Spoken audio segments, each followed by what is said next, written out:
Is Xabiso going to give us a clap for sound? Yes, you're going to give us Do a I? nice When do I do gangster, it? solid clap. Like now? Hit me with it. Ah. Oh, that's the stuff. I think we got it. All right. Xabiso Vili, we have invited you here because you are a world-class clapper. Ah, you ruined my joke. Oh, sorry. Such a perfect opening joke. Oh, I'm so bummed Don't now. worry, nobody heard it. You'll do it again. You'll do it again. I can't do no small talk, no small talk. I'm not with the small talk. Can't be with the small talk. Tell us a spur of the moment, really funny joke. Ah. Where does 50 Cent live? Where does he live? In Midrand.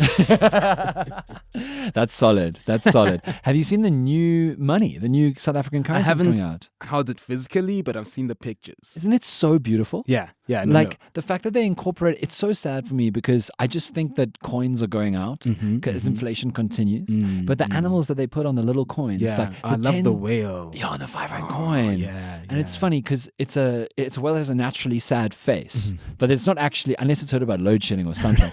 But my favorite one is the 10-cent coin. It's a what is it? A Cape honeybee, and it's gorgeous. Yeah. But I can't remember the last time I was genuinely given a 10-cent coin in good faith. Like, oh wow, this is wonderful. Also, I have like a small affinity to bees. I believe them to be like these little spiritual guides, you know? Gotta Totally. follow the bee. And all the bee does is make more beautiful nature. Yeah. It's like reason to be is to Yeah. be like, you want plants? I got some of those. I can hook you up. I can hook you up. And then I can also make like really sweet things for you. You got a sweet tooth? Let me hook you up. So let me actually put you on creamed honey, non-irradiated. Creamed It's like honey. thick and delicious and kind of stodgy. And you put it in a rooibos tea, a good rooibos tea. Oh, it's amazing. Okay. Anyway, Okay. I didn't invite you here to talk about tea or money. Xabiso Vili on Unscripted. My name is Dan Court. I host 5 Fm's weekday breakfast show. So we are doing something incredible that I'm so excited about. I did not know this, but a few weeks ago I kind of stumbled upon slam poetry, which is, I guess, the American dominant idea of what performance poetry is. And I think for a lot of people coming out of high school, poetry is the really lame bit of English where you have to pretend you understand why Shakespeare was making all these sex jokes or whatever. And it doesn't really translate into anything exciting, but we also love rap music and we love lyrical performance in whatever form in music. And so there's a disconnect. And what I found in slam poetry is the bit in between, where some of it's musical, some of it's lyrical, but all of it is about beautiful linguistic expression of life and struggle and reaching for a better life. And I was so moved by that. And then my good friend Xabiso Vili was like, but Dan, underground rap is like this.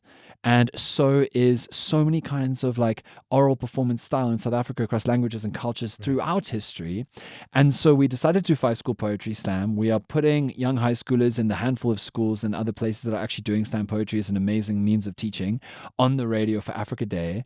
And then I discovered Xabiso Vili, who I've never known, like I've never heard of you.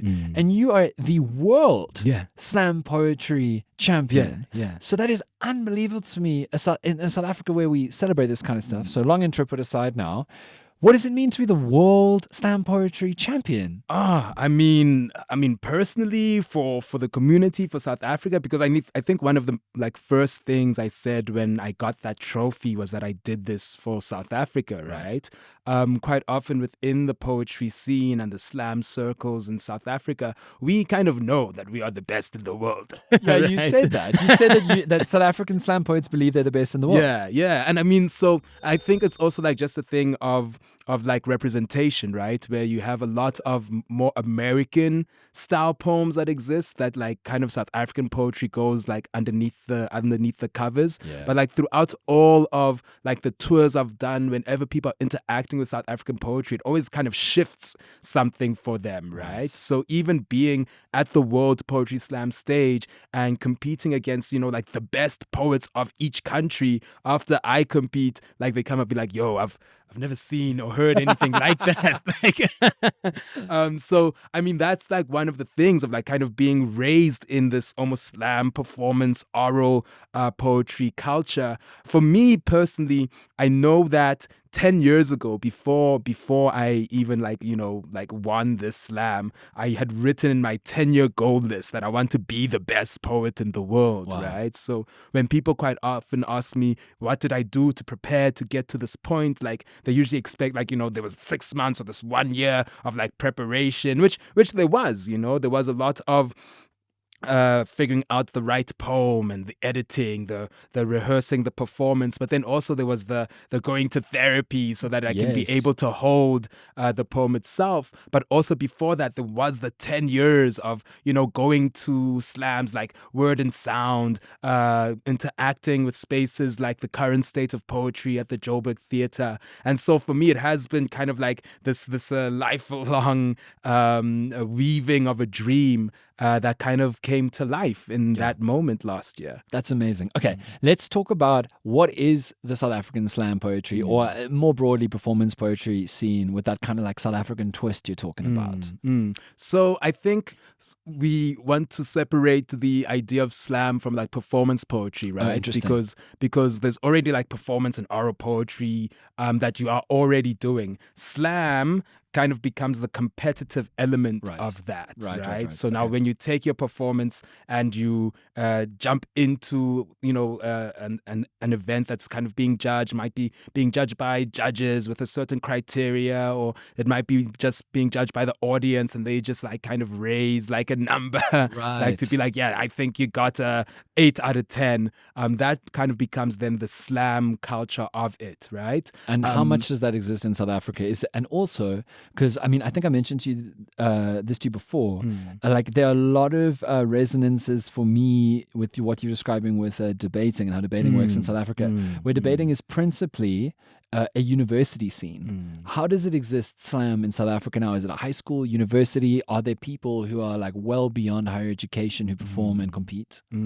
So I think definitely the main kind of spaces become like post high school, university, maybe even some people like post university. I mean, I competed in my first slam in a university setting, but then once I left university, I still went back to the other spaces that exist for slam. In South Africa, I would say some of the strongest communities for slam become Gauteng, become KZN, become Western Cape.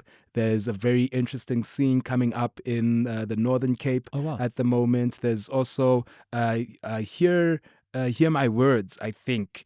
Or Eating My Words or something in Mpumalanga as well. So there are all these different kind of communities in these in the different provinces that are kind of coming up. Many like begin in university, like I was saying. Many kind of happen outside of university. I see.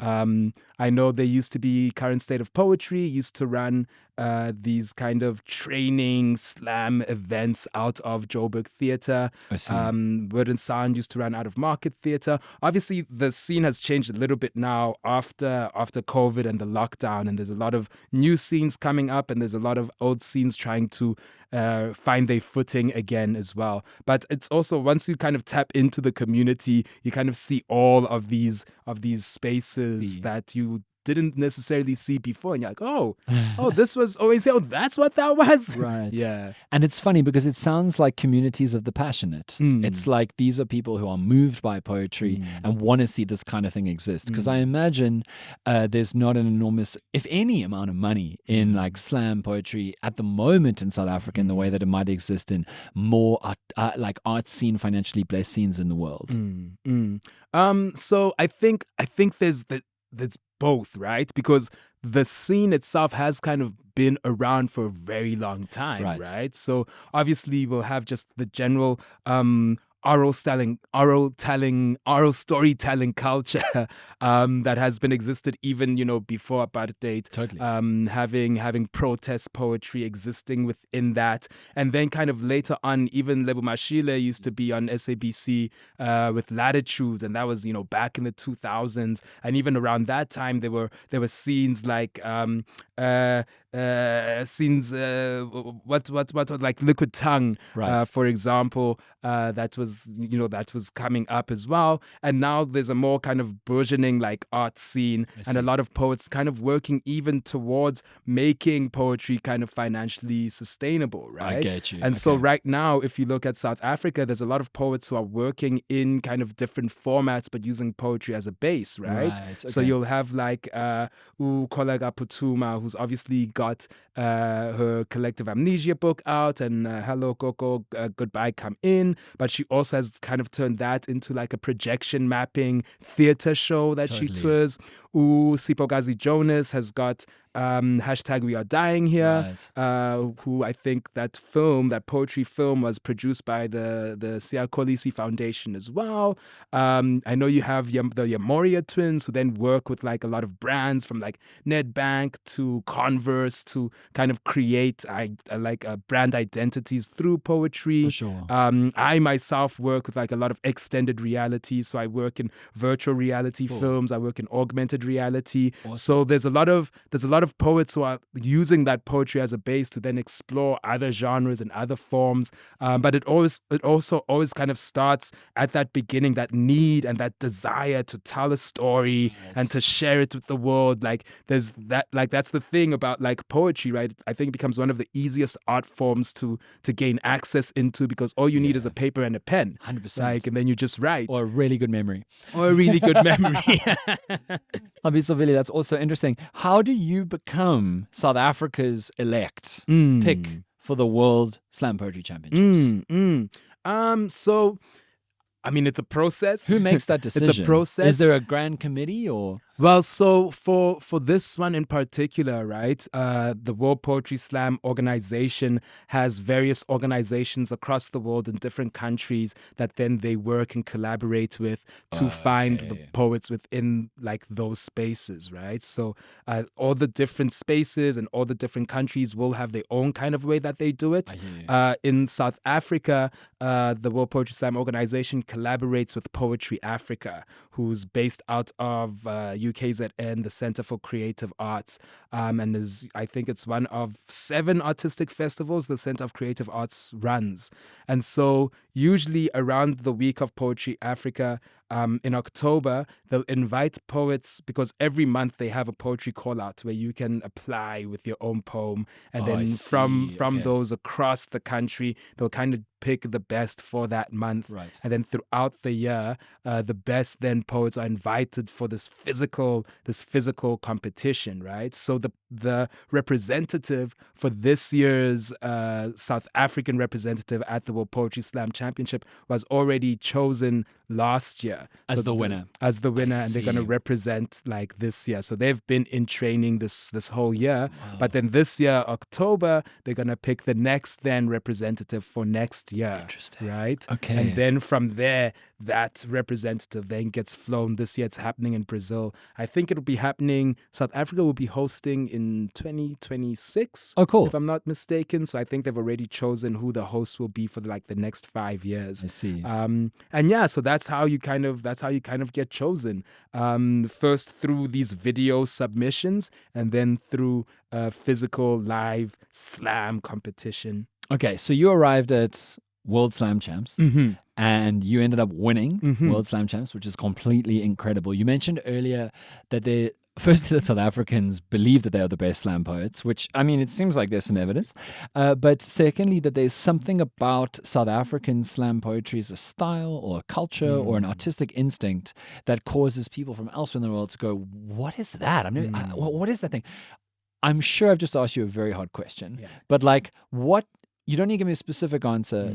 I mean, I think Toni Morrison once said something very beautiful about how she can recognize something by sound, but not by definition. So you don't need to define it for me, but just give me a sense of like, what is it about South African slam poetry as distinct from elsewhere? I think one of the main things as well is that South Africans aren't beholden to a certain set of rules, right? So I think, for example, when you look at other poetry communities and poetry cultures, there's like a very kind of like particular way in which you must perform. It's and like a this format. Is, yeah, there's a First very 30 particular seconds format. does this, and second that, Yeah, in my library there are like 7 things I learned about. The New York Times says. Whereas I think like South Africans just break those rules. I mean, from the get-go, I was already performing and in a culture where we were already performing with video. We were already performing with music, you know? And that was allowed within the slam context within South Africa, which already then created poets that would explore and would take chances. I remember there was this one poem by Mutle Mutibe, which I think it was like called like 128 Days to Love You. But then he's like learning this yoga position. So he's recorded himself learning this yoga position over 128 days. Whereas when he finally performs with this video playing, like the 128 days is him learning the position, but he's performing the poem like in this yoga position with his feet raised and the microphone on the ground. Like, so that's incredible. That's always kind of been the kind of the people you're competing against essentially in South Africa, like really innovative, forward thinking. I think also just, you know, we have a culture of poetry and of oral storytelling already that's so like deeply ingrained in us. I think also being a really multilingual country allows you to think and imagine in like different ways, right? Like I remember writing this one poem where I start and I go, she was so beautiful, she killed me. And like that is kind of like directly translated from a Xhosa song, like Agasemhle uyandibulala. And so I think also that multilingualism. I also think there's a deep desire and passion to make sense of our community and this life in South Africa. I think South Africa is such a deeply complex and like layered country and traumatized as well. That there's a lot to dig up and a lot to uncover and a lot to make sense of, but also a lot to heal with the work. So I think those are just some of the many, many other reasons that I can't even begin to touch on. I mean, I love that you say that. Like, I have always found a really refreshing... So I was born in 1993. So my experience of South Africa is not a formalized apartheid one, but that obviously doesn't mean that everything went away. In fact, many things just have not. But what I have found as an artist who works in a variety of different forms, and even just as an amateur watcher of, say, a music scene in South Africa, and I almost think it might be a consequence of trying to start again as a country, which is such an unnatural, unusual thing to do. There are very few countries in the world which at some point go, right, we're canceling that. We're starting again, and it's going to be completely different now. And people are going to have permissions and freedoms to do things that they were never allowed to do. I think that bleeds into our artistic culture, where you're right. There are very, very, very often instances where I go, that person didn't follow the best practice or the international form, but they've made something with complete self-belief and creative freedom in a context of a deeply interesting and complicated place, which has caused them to make something quite stunning and not seen before. And I think it's what you're saying exists in poetry, but I think it exists in many parts of South African creative life. Definitely. I think, you know, I always, whenever I kind of listen to like Ubongeziwe Mabandla now, or listen to Simple Dana, or listen to Zoe Modiga, I always feel there's something there, man. Like there's something in the spirit. There's something in the way in which they're exploring this new beginning. So I think that there's one of two reasons that people create and or listen to art, right? Okay. And it's either to remember or to forget. I hear you. Right? And I think that there is a lot of, as much as like the forgetting is important, and the forgetting, you know, sometimes it happens, and never to ever like hate on any genre, you know, like I also sometimes like to go to the club to forget a little bit. But I think there's something that South Africans get right in the way they create art to remember. Yeah. Right? They pull from like, I don't know, this deep well like that's connected like across this country, how we're connected to each other, and they like really pull that out, and they become almost a mirror for others to be like, oh, that's exactly what I was feeling. I just never had those words. I see. And I think that's what a lot of art and what also like for myself poetry does. And I think it's such a powerful genre, and like I'm truly so blessed to be working in it and working with it, and also like to be working with other poets. It's busting up. Yeah, I also think that what's so interesting about remembering things is very often remembering something is trying to understand it and trying to re-understand it. I saw a beautiful quote the other day, which is that every moment is past, present, and future. Because every single moment is happening now, but it is definitely happening in the context of what has happened, even to the people who are experiencing it who have memory. And it's definitely happening in a future that people have imagined or interacting with, and it continues to evolve. And I think that South Africa is such a deeply uncertain and misunderstood place now, but also in terms of our history. Like we think about an entire TRC created just to find out what happened. Then it didn't really find out that much. That we're trying to figure out what happened and what happened to us such that we are like this now. And that's what I think our art scene does incredibly well. Anyway, sorry, I need to ask you many more questions. We don't have a lot of time. I'm really enjoying this. So to make one more comparison with debating that kind of fits, in debating that I did, 15 minutes before you speak on a topic, you're told what side you're on and the topic. So your job is to win the debate. It doesn't matter what you personally believe. If you are told to go and be pro-Israel in a debate, but you're personally pro-Palestine, you've got to do that thing. And there's that moment of like personal beliefs being sidelined for competition. I don't think it, from the sounds of it from you, it's not the same in poetry or the slam poetry, because you're not asked to betray your core beliefs for the attempt to win. But your job is definitely to think, this is how I truly feel and what I truly want to say. But is that the most competitive version to tell the people? I listened to one of your performance, or at least one of your poems earlier last week, and you had a beautiful line about Kendrick Lamar.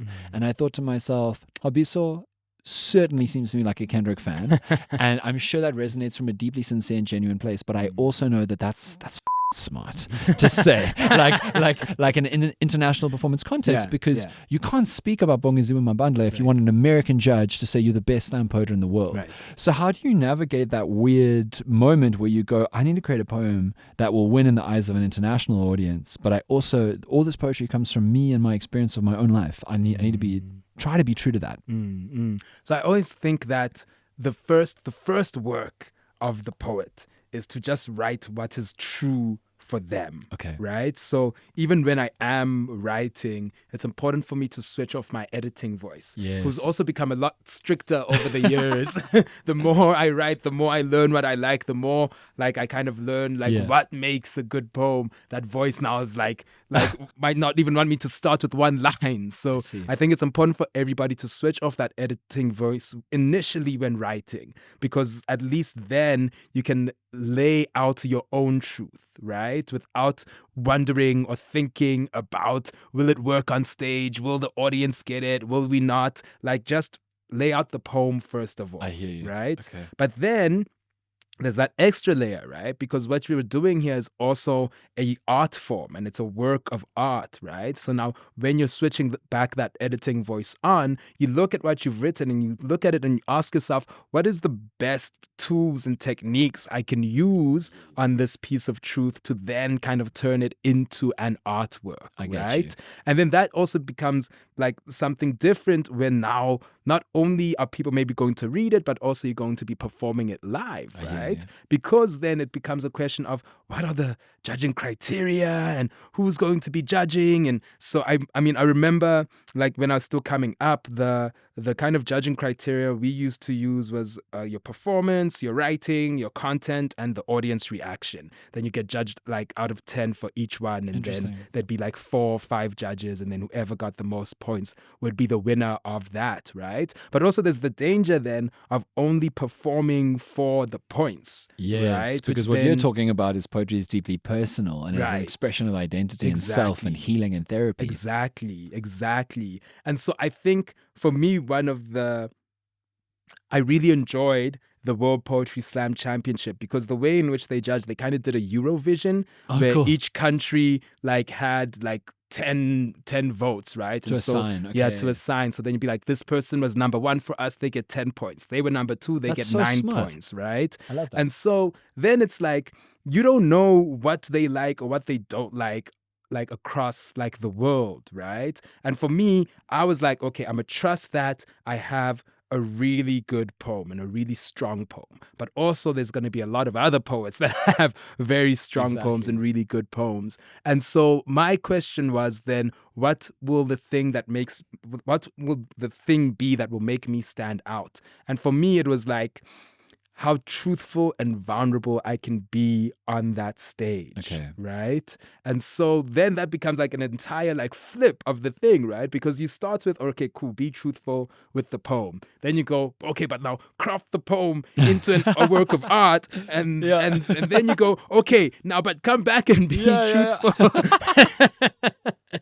I hear you. So there's like, it's like this constant kind of like thinking and like playing, because it is a sport, right? 100%. And as a sportsman, then you need to kind of think, what is the best way to approach the sport for me to win? Totally. But also it is a matter of like I do this so that I can heal and I can help others heal. So how can I then still be honest and true to that? Sure. And it's a fine line, and not everybody gets it all the time, right? But I think the more you write, the more you perform, the more you search for your own truth and your own voice, then the easier it kind of becomes to walk that line. I completely hear you. And speaking of like personal healing and therapy and self-exploration, you're actually doing really, really cool research right now. Please tell me about it. It's so cool. Yeah, so I'm interested in how we can use writing as performance as a tool for healing and social change. And you're doing this, is it through? Through Drama for Life. Okay, amazing, Right? Yeah, amazing. yeah. And so they have a course called Applied Theatre, which essentially looks at how to use theatre and arts as tools for healing, tools for transformation, tools for growth, right? And so I've been taking a lot of the work that I'm doing there in that postgrad and then applying it into poetry. I'm recently worked with Leeds, and they're having the Year of Culture in Leeds at the moment. And I have a project called Guardians of the City, and looking at Guardians of Leeds and kind of looking at who are the guardians of like a story and who keep a city alive and who keep a city breathing. And so then what I did was work with like 5 different storytellers and work through them like a process of internal reflection, and then kind of writing out the poems to eventually create poems about how they keep the city alive and keep the city breathing. And then we're going to kind of take that and then turn it into an augmented reality exhibition this year. Oh, that's so cool. So that then, that kind of becomes, because I'm not so much as interested, and I mean there are tools and techniques that I know around how you can write a really dope poem, and then how you can edit it and how you can perform it well, but I'm not really so much interested in that as I am in what is the process of healing and what does that look like for the poem to then begin to exist, right? There were moments in the writing exercises and in this Leeds exercises where like many of the writers tapped into something inside them that they wrote out when they now started to read it and share it, kind of brought them to tears, because they were coming across realizations that they had hidden away for such a long time. So at the moment, like it's still like the post-grad diploma, so I haven't even gotten to a point where I'm gonna lay down the actual research question. But it's like, I'm like just picking up a lot of like exploration, also with just like for myself, right? Because I know for myself that writing was a tool that I used to make sense of the world, but also that like allowed me to like develop a voice. Like I used to be a really like awkward kid, and through poetry I was then now like able to relate to my peers. I know like a lot of poets who like say like themselves that like poetry has like physically actually like saved their lives, right? And so I'm really interested in then how to pull that out and how to like almost turn it into kind of a playbook of sorts that you can give to people and be like, yo, like here's how you do it. You can survive. Here's a blueprint. Like, That's so amazing. I can't wait to see where all this research and this diploma work and this collaboration stuff goes.